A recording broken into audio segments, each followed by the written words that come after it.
ಇವತ್ತು ನಾವು ಆರ್ಗ್ಯುಮೆಂಟ್ ಮಾಡಿರೋದು ಕಂಪ್ಲೇಂಟ್ ಅಕ್ಸೆಪ್ಟ್ ಮಾಡಬೇಕು ಅಂತ. ಪ್ರೈವೇಟ್ ಕಂಪ್ಲೇಂಟ್ ರಿಪೋರ್ಟು 13ಗೆ ಇಟ್ಕೊಂಡಿದ್ದಾರೆ. ಅದು ನಂಬರ್ ಆದರೆ ಅದಾದಮೇಲೆ ನೋಟಿಸ್ ಇಶ್ಯೂ ಆಗುತ್ತೆ. ಆರ್ಗ್ಯುಮೆಂಟ್ ಮಾಡಿರೋದು ಮೇನ್ಲಿ ಮೂಡಾ ಅಲ್ಲಿ ಅಲಾಟ್ಮೆಂಟ್ ಆಫ್ ಸೈಟ್ಸ್ 14 ಸೈಟ್ ಆಗಿರೋದು ಅದು ಮಾಡೋಕ್ಕೆ ಬರೋಲ್ಲ ಅಂತ. ಅಕ್ವಿಸಿಷನ್ ಮಾಡಿರೋದು ಏರಿಯಾ ಬೇರೆ, ಅಲೊಕೇಶನ್ ಆಫ್ ಸೈಟ್ಸ್ 14 ಸೈಟ್ಸ್ ಕೊಟ್ಟಿರೋದು ಬೇರೆ ಕಡೆ, ಅದು ಮಾಡೋಕ್ಕೆ ಬರಲ್ಲ. ನಂಬರ್ 1. ನಂಬರ್ 2, ನಿಮಗೆ ನಿಮ್ಮ ಲ್ಯಾಂಡ್ ನೀವು ಕೊಟ್ಟಿದ್ದೀರಾ ಅಂತ ನಿಜ ಅಂತಂದರೆ ಪ್ರಪೋರ್ಷನೇಟ್ಲಿ ನಿಮಗೆ ಬರೋದು 2 ಸೈಟು, 14 ಸೈಟ್ ಬರೋಲ್ಲ. ನಂಬರ್ 3, ಅವ್ರಿಗೆ ಆ ಓನರ್ಶಿಪ್ಪು ಎಲ್ಲಿಂದ ಬಂತು, ಟ್ರೇಸಿಂಗ್ ಆಫ್ ಟೈಟಲೇ ಇಲ್ಲ. ಅಕ್ಯೂಸ್ ನಂಬರ್ 4 ನಾವು ಹಾಕಿರೋದು ದೇವರಾಜು ಅಂತ. ಅವ್ರಿಗೆ 2 ಬ್ರದರ್ಸ್ ಇದ್ದರು. ದೇವರಾಜು ಅವ್ರ ಇನ್ನೊಬ್ಬರು ಬ್ರದರು ಮೈಲಾರಯ್ಯಗೆ ಅವರು ರೆಲಿಂಕ್ವಿಶ್ಮೆಂಟ್ ಡೀಡ್ ಅಂತ ಕೊಟ್ಬಿಟ್ಟಿದ್ರು. ಸೊ ಯಾರಿಗೂ ಅಲ್ಲಿ ಹಕ್ಕಿಲ್ಲ. ಸಡನ್ನಾಗಿ ಡೆಪ್ಟಿ ಚೀಫ್ ಮಿನಿಸ್ಟರ್ ಆಗುವಾಗ ದೇವರಾಜು ಮುಖಾಂತರ ಒಂದು ಅರ್ಜಿ ಕೊಟ್ಟು ಇದು ನಮ್ಮ 3 ಎಕರೆ ನಮ್ಮದು, ನಮಗೆ ಅಕ್ವಿಸಿಷನ್ ಬೇಡ, ನಮಗೆ ಲ್ಯಾಂಡ್ ವಾಪಸ್ ಕೊಡಿ ಅಂತ ಹಾಕಿ ಮೂಡಾ ಅವರು ಅದನ್ನು ಮಾತ್ರ ಡಿನೋಟಿಫೈ ಮಾಡ್ತಾರೆ. ಆಲ್ರೆಡಿ ಫೈನಲ್ ನೋಟಿಫಿಕೇಷನ್ ಆಗೋಗಿದೆ. ಸೈಟ್ಸ್ ಎಲ್ಲ ಬೇರೆಯವ್ರಿಗೆ ಅಲಾಟ್ಮೆಂಟ್ ಆಲ್ರೆಡಿ ಆಗೋಗಿದೆ. ಈ ಏರಿಯಾದು ಸ್ಪೆಸಿಫಿಕಲಿ ಆಲ್ರೆಡಿ ಬೇರೆಯವ್ರಿಗೆ ಮಾಡಿಬಿಟ್ಟಿದ್ದಾರೆ. ಆ ಥರ ಇರುವಾಗ ಇವ್ರಿಗೆ ಎಲ್ಲಿ ಹಕ್ಕು ಬಂತು ಅಂತ.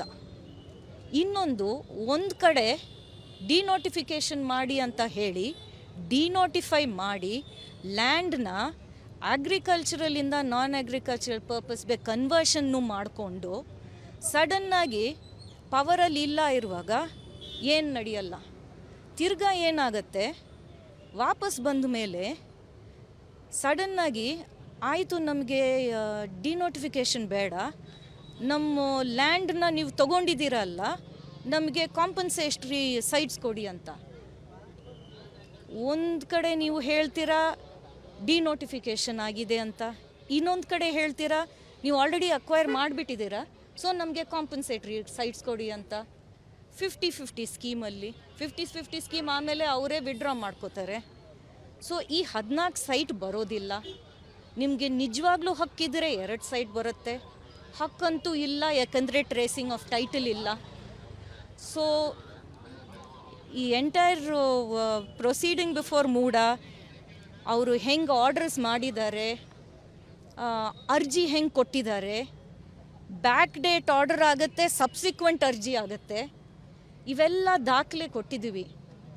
Based on all the papers that have been submitted, the documents that have been submitted before the court, it's very clear. It is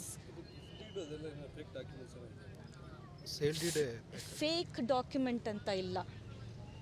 ನನಗೆ ಹಕ್ಕಿದ್ರೇ ನಾನು ನಿಮಗೆ ಗಿಫ್ಟ್ ಡೀಡ್ ಮಾಡ್ಬೋದು. ನನಗೆ ಹಕ್ಕೇ ಇಲ್ಲ ಅಂತಂದರೆ ಗಿಫ್ಟ್ ಡೀಡ್ ಎಲ್ಲಿಂದ ಬರುತ್ತೆ? ಸೊ ದೇವರಾಜು ಅವ್ರು ಏನು ಮಾಡ್ತಾರೆ, ಆನರಬಲ್ ಚೀಫ್ ಮಿನಿಸ್ಟರ್ ಅವ್ರ ಬ್ರದರ್ ಇನ್ ಲಾಗೆ ಅವರು ಸೇಲ್ ಮಾಡ್ತಾರೆ. ಅವ್ರೇನು ಮಾಡ್ತಾರೆ, ಅವ್ರ ಸಿಸ್ಟರ್ಗೆ ಕೊಡ್ತಾರೆ. Sister is none other than the wife of the honourable chief minister. So ಈ ಲಿಂಕ್ನ ನಾವು ತೋರಿಸಿದ್ವಿ ಕೋರ್ಟ್ಗೆ. ಅದನ್ನು ಈಗ ದಾಖಲೆ ಎಲ್ಲ ನೋಡಿದರೆ ಇಟ್ ಈಸ್ ವೆರಿ ಕ್ಲಿಯರ್. ಆ ಟೈಟಲ್ ಸೇಲ್ ಡೀಡ್ ಅವರು ದೇವರಾಜು ಮಾಡುವಾಗ ದೇವರಾಜು ನನಗೆ ಹೆಂಗೆ ಈ ಪ್ರಾಪರ್ಟಿ ಬಂತು ಅಂತಲೂ ಹೇಳಿಲ್ಲ ಅದರಲ್ಲಿ. ಸೊ ಟ್ರೇಸಿಂಗ್ ಆಫ್ ಟೈಟಲೇ ಇಲ್ಲ ಅದರಲ್ಲಿ. So sale deed papers dates ಇಲ್ಲ ಅದರಲ್ಲಿ. ಸೊ ಕೋರ್ಟ್ಗೆ ನಾವು ಒಂದೊಂದಾಗಿ ನಾವು ಎಲ್ಲ ಎಸ್ಟಾಬ್ಲಿಷ್ ಮಾಡ್ಕೊಂಡು ಹೋಗಿದ್ವಿ. The court gives a PCR numbering on 13th, then the case will proceed. Anything else?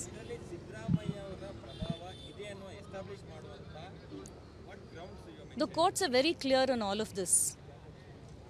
You don't need an official letter from the Honorable Chief Minister stating do this or do that to show that he has a role. ಅನುಕ್ಷಣದ ಸುದ್ದಿಗಳಿಗಾಗಿ ವಿಸ್ತಾರ news YouTube channel subscribe ಮಾಡಿ. ಹೊಸ ಸುದ್ದಿಗಳ ನೋಟಿಫಿಕೇಶನ್ಗಾಗಿ bell icon click ಮಾಡಿ. Latest ಅಪ್ಡೇಟ್ಸ್ಗಾಗಿ www.vistaranews.com ವೆಬ್ಸೈಟ್ಗೆ visit ಮಾಡಿ. ಅಂಗೈಯಲ್ಲೇ ಜಗತ್ತಿನ ಸುದ್ದಿ ತಿಳಿಯಲು ವಿಸ್ತಾರ ನ್ಯೂಸ್ ಕನ್ನಡ ಆಪ್ ಡೌನ್ಲೋಡ್ ಮಾಡಿ.